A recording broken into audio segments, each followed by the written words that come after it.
Okay, so in episode 9 of season 2 of Honest Tea Talk, a show that I co-host with two good friends, the topic was emotional intelligence, right? And during the episode, I mentioned the concept of emotional literacy.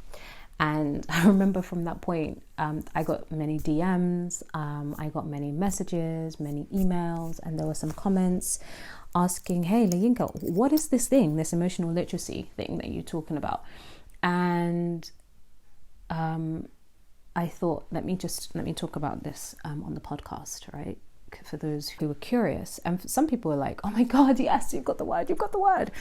And this came to me, like the concept, I hadn't previously known about emotional literacy as a concept or anything, but I had delivered a workshop in a corporate setting. And it was one of my most basic workshops, right? For me, it was like nothing groundbreaking, but thankfully, all praise due to the Most High, the people there found it to be extremely riveting for them. And there was a guy in the audience in this workshop who actually said to me, this is the first time that I have had the language to describe what I'm feeling. Prior to this, I've never had the words to be able to describe what I feel or how I'm feeling. And it was at that point that I was like, he was emotionally illiterate. Words are connected to literacy, and he did not have the language, did not have the words to be able to describe how he was feeling. It occurred to me that there are so many people who we deem to be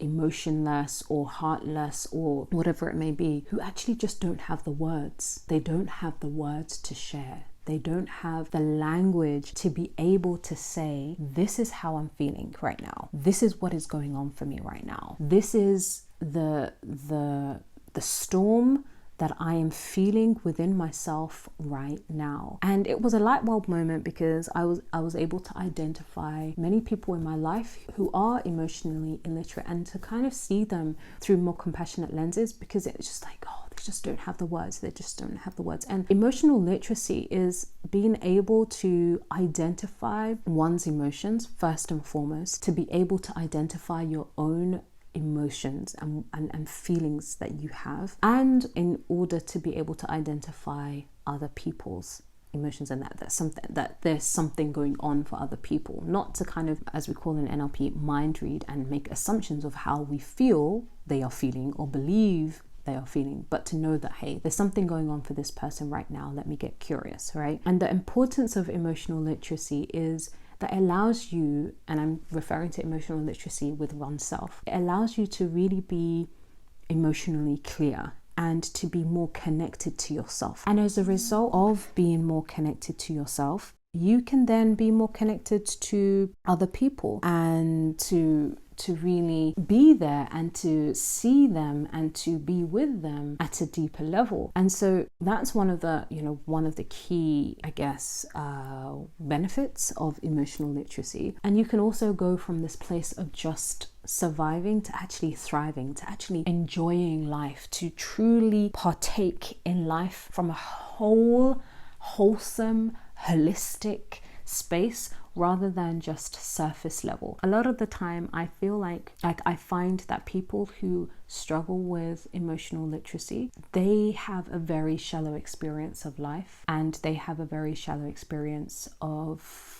with other people, because of the fact that they don't allow themselves to go there, or they don't go there in terms emotionally with themselves, and so they don't go there emotionally with other people. People who generally are emotionally illiterate, I find that they struggle to handle other people's emotions and to be able to hold space for them and to be able to talk them through or hold them through any kind of tumultuous situation that they might find themselves in. And it's one of those things that, can you expect from others what they don't have for themselves? So, if you're kind of like connected with someone in some sort of way, connected with someone maybe through marriage or relation or a colleague or education or whatever it may be, in some way you have a relationship with someone who is emotionally illiterate, you can kind of start to see, that's why That's why they like that. That's why when I'm angry, they don't ask how I'm feeling, because they just don't know how to be with emotions, because they don't know how to be with their own. So a key benefit of having emotional literacy is that you can go from just skimming and just surviving and just coasting through life to be able to really enjoy it and feel it and experience it at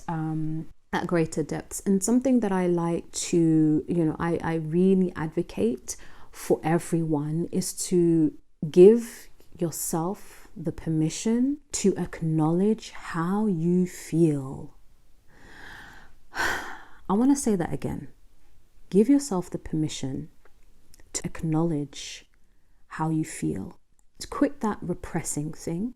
Enough repressing. Enough shaming yourself for feeling a certain way. Enough putting yourself down.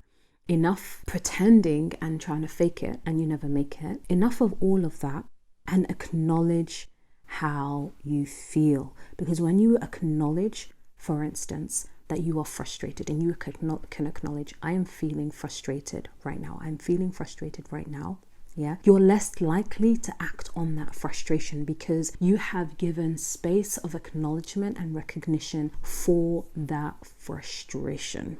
Okay, it's key to acknowledge how you feel. I advocate to my clients, I advocate to people to really explore, to expand, to look at, to get curious about your emotions. So for instance, let's say something happened to you last week, right? And you had an experience last week, just to ask yourself, how did I feel as a result of this? And I'm quite specific in my language. Okay. Often people use the language, how did it make me feel? But I don't believe, and I don't advocate that anything makes us feel anything. So how did that lead me to feel? How did I feel as a result of that? And to just write down the one word. How did I feel? I felt angry. Okay. All right. And behind that anger, what was behind that anger? If I were to peel the layer of the anger, sorry. If I were to peel the layer behind that anger, what is there? What is there? Maybe shame, maybe frustration, maybe sadness, maybe guilt. There could be something else. So often the surface level emotion, I find, is not the truth. It's the one that is at the surface, and it's the one that people likely act out on, but it's not the, it's usually not the real, I guess, the core emotion. So sometimes you can see someone doing something, right? They're acting out some way. Maybe a child is like getting angry, right? And they're throwing things around, and you look at that child and say, oh, that child is angry. But if you were to kind of peel if the child had the language and the support and space to be able to kind of peel away the layers of that emotion and what they were doing, it probably isn't even anger. Sometimes it might be sadness. Sometimes that they're actually just feeling hella tired, right?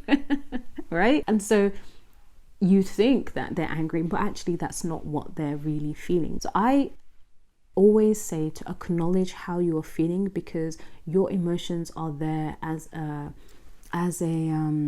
guide, right? They're guiding you and directing you to something. They're like almost neon signs to, hey, this is something that you want to do or move towards, or this is something that you want to avoid. It's like your emotions are signaling to you. They're telling you something. They're aiming to tell you something. They want to tell you something. And I advocate acknowledging your emotions so that you can actually get curious about what the emotion is aiming to tell you, and what the message that the emotion is sending to you.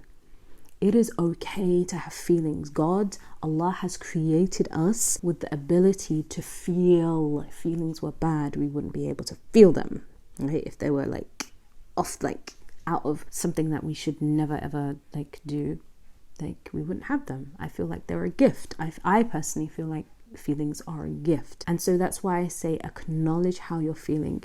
Stop diminishing, stop repressing, stop pushing away, stop hiding, and sit with yourself and your emotions, and just the emotions. And I'm not saying to sit with the story in terms of, oh, he did that to me and he did that and da da da da da. No. Just focus on how you felt or how you feel. That's it. That's all. We're not focusing on the mind chatter and the narrative in your head, just on the feeling and acknowledging that and focusing on that. And I feel that this is key to what I mentioned in my earlier podcast episode where I talked about letting go of pain. Now, if you're not even acknowledging that you're in pain, you can't even, like, if you're not acknowledging your emotions and peeling away the layers and getting curious, it makes it really difficult to actually let go of pain. So it's key, vital, vital to focus on the emotion, not the thoughts, to acknowledge, to get curious, and to allow yourself to expand within yourself so that you can actually have a deeper level of connection and experience within yourself, so that you can have that with other people and the people around it. And this is key. I feel like this is key work to work towards having greater emotional literacy. And you might find that, hey, I don't have I don't have the words, I don't have all the words. Okay, do you know what? What I would love for you to do is to actually Google. If you go on Google and enter in the search term emotion will or emotional will, wheel as in WHEEL, not well as in WILL. So wheel. If you Google that, you'll come across loads of options in the images to have access to different words. And that's really useful tool actually when exploring your emotions and when you're exploring emotions with other people, because what might seem as anger is not actually anger, it's just frustration. And those two are different. Those two emotions are very, very different. But like a client recently said to me, she said, I used to just view everything as anger, but through working on herself, she's been able to have a more nuanced experience of different words. And her response then is different because, how she shows up then is different because she's not coming from a place of anger, right? And everything just being explosive. She's able to recognize, okay, right, I'm frustrated right now. So I don't need to kind of throw a chair across the room like I would do in a space of rage and anger. I can just take deep breaths, right? So I hope this is useful and I hope this is beneficial. And I really do want you to share this with anyone who you feel would benefit from doing some exploration around their emotions. Anyone who might be emotional illiterate or struggling with kind of like even languaging or exploring their emotions. I would love for you to share this with them so that they can benefit from it too.